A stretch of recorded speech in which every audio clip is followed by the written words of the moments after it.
30 ವರ್ಷ ಆದಮೇಲೆ ಫಸ್ಟು ನಾನು ಆ್ಯಕ್ಚುಲಿ ಪ್ರೊಡಕ್ಷನ್ ಮಾಡ್ತೀನಿ ಅಂತ ಏನು ಅಂದ್ಕೊಂಡಿಲ್ಲ ನಾನು ಆ್ಯಕ್ಚುಲಿ. ನಾನು ಇಲ್ಲಿವರೆಗೂ ಅದೇ ಹೇಳಿದ್ನಲ್ಲ, ನಾನು ಇಲ್ಲಿವರೆಗೂ ನಾನು ಮಾಸ್ಟರ್ ಆಗ್ತೀನಿ ಅಂದ್ಕೊಂಡಿಲ್ಲ, ಅಥವಾ ಡೈರೆಕ್ಟರ್ ಆಗ್ತೀನಿ ಅಂದ್ಕೊಂಡಿಲ್ಲ, ಅಥವಾ ಪ್ರೊಡ್ಯೂಸರ್ ಆಗ್ತೀನಿ ಅಂತಲೂ ಅಂದ್ಕೊಂಡಿಲ್ಲ. ಅಂದರೆ ನನ್ನ ಹೋಗ್ತಾ ಜರ್ನಿಲಿ ಏನೇನು ಅವಕಾಶಗಳು ಸಿಗ್ತಾ ಇದೆ ಅದನ್ನೆಲ್ಲ ಯಾವ ಸಿಕ್ತು ಅದನ್ನ ಯಾವುದು ದುರುಪಯೋಗ ಪಡಿಸ್ಕೊಂಡಿಲ್ಲ, ಅದಕ್ಕೆ ಅದರಲ್ಲಿ ಎಷ್ಟು ಶ್ರಮ ಪಡ್ಬೋದು ಅಂತ ಶ್ರಮಪಟ್ಟು ಮಾಡ್ಕೊಂಡು ಹೋಗ್ತಾ ಇದ್ದೀನಿ. ಬಟ್ ಅದೇ ಡೈರೆಕ್ಷನ್ ಮಾಡಿದ್ಮೇಲೆ ಒಂದು ಸಣ್ಣದಾಗ ಒಂದು ಪ್ರೊಡಕ್ಷನ್ ಮಾಡೋಣ ಅಂತ ಒಂದು ಆಸೆ ಇತ್ತು.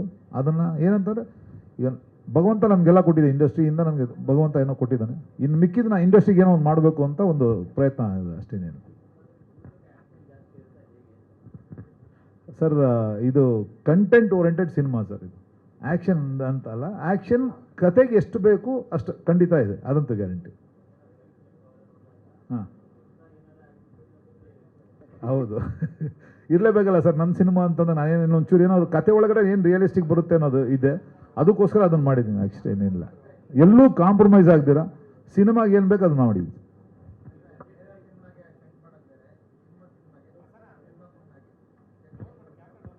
ಅದೇ ನಾನು ಹೇಳಿದ್ನಲ್ಲ ಸರ್, ಎಲ್ಲೂ ಕಾಂಪ್ರಮೈಸ್ ಆಗಿಲ್ಲ. ಇವನ್ನ ಇದೇ ಸಿನಿಮಾದಲ್ಲಿ ಇವಾಗ ಅನ್ಕೋಬೋದು ಕ್ಲೈಮ್ಯಾಕ್ಸ್ ಶೂಟ್ ಮಾಡಿದ್ವಿ ನಾವು, ಒಂದು 5 days ಶೂಟ್ ಮಾಡಿದ್ವಿ ನಾವು. ಆ್ಯಕ್ಚುಲಿ 5 days ಶೂಟ್ ಮಾಡಿದ್ಮೇಲೆ ಎಡಿಟ್ ಮಾಡಿ ನೋಡಿ ನಮಗೆ ಸ್ಯಾಟಿಸ್ಫ್ಯಾಕ್ಷನ್ ಆಗ್ದಿರಾ ನಾನೇ ಮತ್ತೆ ಎಗೇನ್ 2 days ಮತ್ತೆ ಕಂಟಿನ್ಯೂ ಮಾಡ್ಕೊಂಡು ಅದನ್ನು ಶೂಟಿಂಗು ಮತ್ತೆ ಕ್ಲೈಮ್ಯಾಕ್ಸ್ ರೀಶೂಟ್ ಮಾಡ್ಕೊಂಡು ನಾವು ಇನ್ನೂ ಬೇಕು ಅಂತ ಕತೆಗೆ ಏನು ಬೇಕು ಅದು ಮಾಡ್ಕೊಂಡ್ವಿ. ತಿರ್ಗಿ ಅದಾದಮೇಲೆ ಒಂದು ಒಂದು ಆ್ಯಕ್ಷನ್ ಇದೆ. ಆ ವ್ಯಾನಲ್ಲಿ ಚಿಕ್ಕದಾಗ ಇದು ಫಸ್ಟು ಜೀಪ್ ಅಂದ್ಕೊಂಡಿದ್ವಿ ನಾವು. ಜೀಪ್ ತುಂಬ ಚಿಕ್ಕದಾಗ್ಬಿಡುತ್ತೆ, ಆ್ಯಕ್ಷನ್ ಕರೆಕ್ಟಾಗಿ ಬರೋಲ್ಲ ಅಂತ ಅಂದ್ಕೊಂಡು ಮತ್ತೆ ಅದನ್ನು ವ್ಯಾನ್ ತಂದು, ಅದು ಅಲ್ಲದೆ 90s ಬೇಕಾಗಿರೋಂಥ ಒಂದು ವ್ಯಾನು ಅದನ್ನು ತೊಗೊಂಬಂದು ಅದರಲ್ಲಿ ಒಂದು ಆ್ಯಕ್ಷನ್ ಮಾಡಿಕೊಂಡು ಎಲ್ಲೂ ಕಾಂಪ್ರಮೈಸ್ ಆಗಿಲ್ಲ. ಕತೆಗೆ ಏನು ಬೇಕು ಅಷ್ಟೂ ನಾವು ಸಿನಿಮಾದಲ್ಲಿ ಹಾಕಿದ್ದೀವಿ ಸರ್. ಅಂದರೆ ಬೇರೆ ನಿರ್ಮಾಪಕರಿಗೆ ನಾನು ಕಾಂಪ್ರಮೈಸ್ ಆಗಲ್ಲ, ನಮ್ಮ ಸಿನಿಮಾದಲ್ಲಿ ನಾವು ಕಾಂಪ್ರಮೈಸ್ ಆಗ್ತೀವ?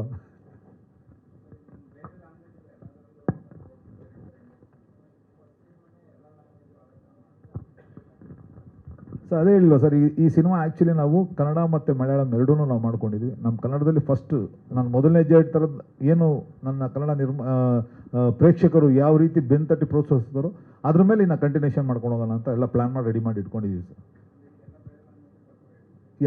ಅಂದರೆ ಹೆಂಗೆ ಹೋಗುತ್ತೆ ನೋಡ್ಬಿಟ್ಟು ಜನಗಳ ಮೆಚ್ಚುಗೆ ಹೇಗಿರುತ್ತೆ ನೋಡಿಕೊಂಡು ಇನ್ನು ಮಿಕ್ಕಿದ್ದು ಮುಂದಿನ ಹೆಜ್ಜೆಗಳು ಇಡಬೇಕು ಅಂತ. ಸರಿ ಸರ್, ಥಿಯೇಟ್ರಿಕಲ್ ಸಿನಿಮಾನೇ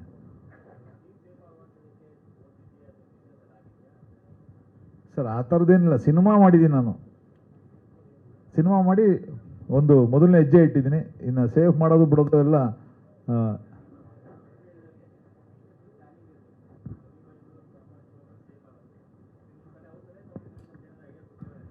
100%. ಯಾಕಂದರೆ ಇವಾಗ ನಾನು ಹೇಳ್ತಲ್ಲ ಸರ್, ಈಗ ರಾಜ್ ಸರ್ ಸುಮ್ಮನೆ ನಾಟ್ ಫಾರ್ ಆ್ಯಕ್ಟರ್ ಅಂತ ನನ್ನ ಸಿನಿಮಾದ ಬಂದು ಕೆಲಸ ಮಾಡಿದ್ದು.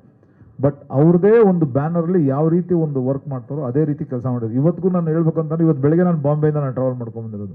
ಇಲ್ಲಿಂದ ನಾನು ಯಾವುದೇ ಕೆಲಸ ಇದ್ರೂ ರವಿ ರಾಜ್ ಸರ್ ಅದ್ರ ಬೆನ್ನಿಂದ ನಿಂತ್ಕೊಂಡು ಎಲ್ಲ ಪ್ರೀತಿಯಿಂದ ಕೆಲಸ ಮಾಡಿದ್ದಾರೆ. ಅದ್ರ ಜೊತೆಗೆ ನಮ್ಮ ನರಸಿಂಹ ಇರ್ಬೋದು, ಮತ್ತು ಮಂಜುನಾಥ್ ಇರ್ಬೋದು, ನನ್ನ ಪ್ರೊಡಕ್ಷನ್ ಟೀಮ್ ವಾಟ್ ಎವರ್ ಇವರೆಲ್ಲ ನಿಂತ್ಕೊಂಡು ಜೊತೆಲೇ ನಿಂತ್ಕೊಂಡು ಎಲ್ಲ ಕೆಲಸ ಮಾಡಿದ್ದಾರೆ. ಆಮೇಲೆ ಎಂಟೈರ್ ಡೈರೆಕ್ಷನ್ ಟೀಮ್ ಇದಕ್ಕೆ ತುಂಬ ದುಡ್ಡು ಸಪೋರ್ಟ್ ಮಾಡಿರೋ ತುಂಬ ಒಂದು ಅದ್ಭುತವಾದಂಥ ಎಲ್ಲ ಯಂಗ್ಸ್ಟರ್ಸ್ ಡೈರೆಕ್ಷನ್ ಟೀಮ್ ಹಗಲು ರಾತ್ರಿ ತುಂಬ ಕಷ್ಟಪಟ್ಟಿದ್ದಾರೆ.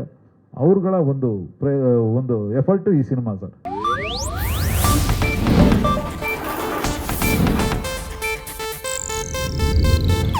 ಇದು ಏಷ್ಯಾನೆಟ್ ನ್ಯೂಸ್ ನೆಟ್ವರ್ಕ್ ಪ್ರಸ್ತುತಿ.